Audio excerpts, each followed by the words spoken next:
Afan menikah dengan Devi Sulastri, perempuan yang dikenalnya di sebuah tempat hiburan malam di Surabaya. Devi bekerja sebagai pemandu lagu, sesekali melayani siapapun yang ingin dilayani, sampingannya pemadat tukang joki minum. Kemudian ia ketemu Afan yang sama-sama pemadat dan mereka sama-sama cocok sekali, lelaki yang baik normalnya berjodoh dengan wanita yang baik juga, begitupun sebaliknya. Singkat cerita, setelah sekian lama mereka berhubungan, akhirnya mereka memutuskan untuk menikah.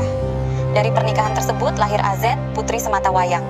Anak ini segera tidak terurus mengingat background dari ibu, dan ayahnya sudah sama-sama nggak waras, dan umumnya perilaku begini tidak ada mindset untuk membangun rumah tangga walaupun mereka menikah. Afan dan Devi dilanda masalah ekonomi karena tak ada yang beneran kerja pada saat itu. Selain perilaku mereka juga memang sowak. Untuk menghidupi keluarga, Afan menjadi bakul obat terlarang, dan akhirnya ia ditangkap dalam sebuah pesta madat. Akibatnya, Afan harus mendekam di lapas Tulungagung selama 5 tahun. Obat-obatan terlarang tak hanya membuatnya dikurung, tapi juga membuat otaknya nyungsep, kadang gila kadang waras, tapi banyakan terlihat warasnya. Lepas masa hukuman, ia dibawa keluarganya ke rumah sakit jiwa Lawang untuk diobati. Karena pengobatan di Lawang dirasa kurang manjur, kemudian Afan dipondokkan ke sebuah pesantren yang sering menangani pecandu berotak miring. Ia cukup kerasan di tempat itu. Setelah 2 tahun ia mulai banyak dan seolah berubah terlihat lebih waras. Meski sudah tampak waras, karena perilaku tubuh mengikuti perilaku yang ada di pesantren pada saat ini, tapi hanya perilaku tubuh saja, otaknya belum sepenuhnya sembuh. Dan Afan tetap melakukan rawat jalan di rumah sakit jiwa Menur. Ia diberi obat sekantong kresek, tapi malah tidak diminum.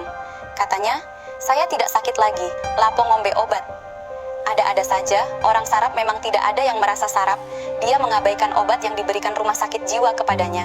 Namun bagaimanapun, Afan mencoba melanjutkan hidup dengan normal. Ia bekerja di pabrik konveksi bagian tukang potong. Upahnya 300.000 per minggu. Dan ia tinggal di sebuah rumah kontrakan di Menganti, Gresik, dan selalu diawasi kakak iparnya. Entah ada hubungannya atau tidak, hidup Afan dan Devi yang aut-autan nyatanya terjadi pula pada anaknya. Di pesantren, AZ dikenal sangat sulit diatur dan sangat dominan. Ia suka mengintimidasi kawannya apabila ia tidak suka. Bocah itu bahkan pernah membuat seorang santri kecil keluar pondok karena ulahnya. Akibatnya, AZ kesulitan bergaul, temannya sedikit, dan belakangan justru dia yang merasa terasingkan oleh lingkungannya. Seminggu sebelum Idul Fitri 2023, Afan dan Devi akhirnya dipersatukan lagi. Keluarga membuat acara kecil-kecilan yang maksudnya menikahkan ulang mereka. Saat itu Afan dan Devi tampak mesra sejenak, seolah-olah segalanya bakal baik-baik saja. Namun, kemesraan itu ternyata cuma ilusi. Tidak ada perubahan seperti yang diharapkan. Devi tetap rajin dan seolah kecanduan bekerja begitu, sementara Afan diam-diam merasa semakin kecewa sangat berat tanpa bisa berbuat apa-apa. Namun ia malah khawatir pada anaknya jika terus hidup seperti itu, hingga ia berencana menghabisinya supaya mati syahid dan masuk surga, serta ialah yang menjadi kunci surganya. Kadang orang berpura-pura waras itu sangat mengerikan. Afan mulai mencari referensi konten yang bisa membenarkan niatnya. Ia mencari di Google referensi tentang pengambilan nyawa demi kebaikan dan bagaimana cara melakukannya. Singkat cerita, dia menemukan cerita tentang Nabi Khidzir yang menjadi guru Nabi Musa pada saat itu. Lalu ia membaca artikel tersebut berjudul, "Apa alasan Nabi Khidir menghabisi seorang anak?" Artikel itu seolah menjadi firman pada dirinya, seiring dengan niat yang menurutnya baik, tapi menurut orang waras itu jahat semakin berkembang di otaknya. Pada hari ketiga setelah Idul Fitri, Devi tiba-tiba minggat dari rumah. Kemungkinan ada kerjaan mantap mendesak yang digandrunginya. Sepertinya Devi lebih suka dengan pekerjaannya ketimbang membina rumah tangga yang tak beres ini. Entah perginya kemana dan Afan tak sedikit pun berniatan untuk tahu kemana, apalagi mencarinya. Namun, Afan langsung yakin istrinya tidak bakal jauh-jauh dari pekerjaan yang telah dijiwainya, karena dia benar-benar mengenal tabiat istrinya. Hal itu justru semakin meyakinkan Afan untuk menghabisi AZ. Singkat cerita, malam pun tiba. Pada Jumat malam 28 April 2023, Afan sudah mantap dengan rencananya. Sementara AZ tidur pulas, ia menyiapkan pisau dapur yang sangat tajam. Tidak lupa ia tes ketajaman pisaunya dengan memotong sandal istrinya supaya ia yakin memang tajam. Alhasil, sandal istrinya pun rusak dan tak bisa dipakai lagi. Dari perilaku ini pun sudah jelas ia belum sepenuhnya waras. Sepanjang malam Afan menunggu waktu seolah seperti menunggu saat-saat yang diidamkan, bayangan surga Firdaus selalu menghampirinya. Dan pada kira-kira pukul 4 pagi waktu eksekusi tiba, tak jelas juga kenapa Afan memilih jam itu, kemungkinan dia sudah perhitungkan bahwa paginya kantor polisi buka. Afan lebih dulu salat subuh. Sesudah itu ia datangi AZ di kamarnya, kemudian dengan mantap dan bersemangat, ia langsung menikam punggung AZ berulang kali. AZ sempat berteriak di ujung napas, namun Afan tak peduli karena takut surga tutup menjelang minggu. Ia terus menikamnya dengan keyakinan bahwa itu akan membawa AZ masuk surga dan dia ahli kuncinya. Usai melakukan aksinya, Afan membersihkan pisau perantara surga itu, kemudian pergi menuju kantor polisi untuk menyerahkan diri. Dalam perjalanan, sempat ragu apakah kantor polisi sudah buka atau belum di jam itu, dan kalaupun buka, mudah-mudahan tidak panjang antreannya, dan untungnya polisi masih mau menerimanya. Polisi langsung diterjunkan ke TKP dan mengamankan area tersebut, serta menginterogasi Afan lebih lanjut. Jasad AZ dibawa ke rumah sakit untuk diotopsi. Berdasarkan visum et repertum, AZ dinyatakan mengalami luka tajam hingga meninggal akibat pendarahan hebat. Afan menikamnya sebanyak 20 kali dengan khusuk. Sebelum dihabisi, AZ sempat menggambar untuk terakhir kali, yang menyiratkan sebuah perpisahan.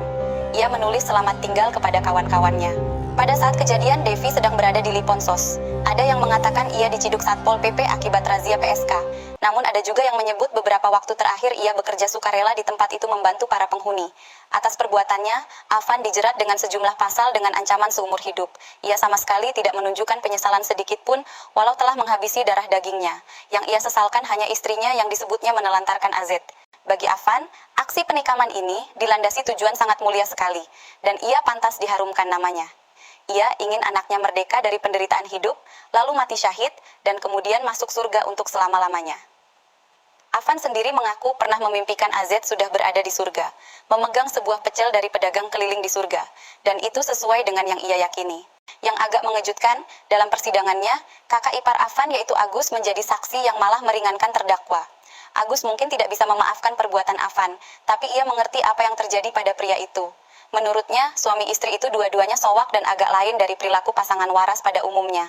Afan dihadapkan pada dakwaan seumur hidup, tetapi Afan malah meminta hukuman mati supaya bisa menemani anaknya di surga dan sama-sama makan pecel surga.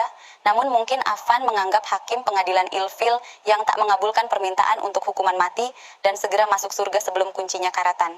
Karena pada akhir Desember 2023, Majelis Hakim PN Gresik memvonis Afan dengan hukuman seumur hidup. Tidak ada lagi rehabilitasi mental, apalagi surga yang didambakannya. Afan khawatir surga itu akan segera tutup dan pindah alamat yang belum diketahuinya jika tak segera dimasuki dan dirawat dengan baik. Bahkan bagaikan rumah tak terawat bisa mudah rusak, terkadang Afan berpikir jika saja saksi tak meringankannya, maka dia akan segera menggapai cita-citanya untuk masuk surga dan membabat tanah surga lebih awal dari generasi seusianya. Motif dari kasus ini adalah psikoemosional, bad parenting, pelaku pernah didiagnosis skizofrenia paranoid. Menurut Afan, bumi ini sudah tak aman lagi untuk ditinggali. Semakin lama manusia tinggal di bumi ini, maka kesempatannya untuk masuk neraka semakin besar, dan semakin lama pula surga tak terurus karena sama-sama butuh penghuni. Ibarat tanah kafling yang tak segera dibangun, maka akan tumbuh ilalang serta semak belukar yang rimbun. Dan jika terlalu lama hal ini dibiarkan di surga, maka surga akan terbengkalai. Keyakinan akan hal ini sangat bisa membuat Afan menjadi lebih religius dari sebelumnya. Tak jelas juga mengapa tiba-tiba Afan seketika menjadi orang yang terobsesi ke surga, padahal sebelumnya tidak sama sekali mengenal tentang bab surga. Afan juga siap menerima murid di akhir masa hidupnya yang sekiranya berkenan untuk sejalan dengannya menuju surga. Walaupun pelajarannya akan dilakukan di sel tahanan, tapi dia tetap bertekad untuk segera on the way ke surga menyusul anaknya yang lebih dulu menikmati surga berkat bantuannya.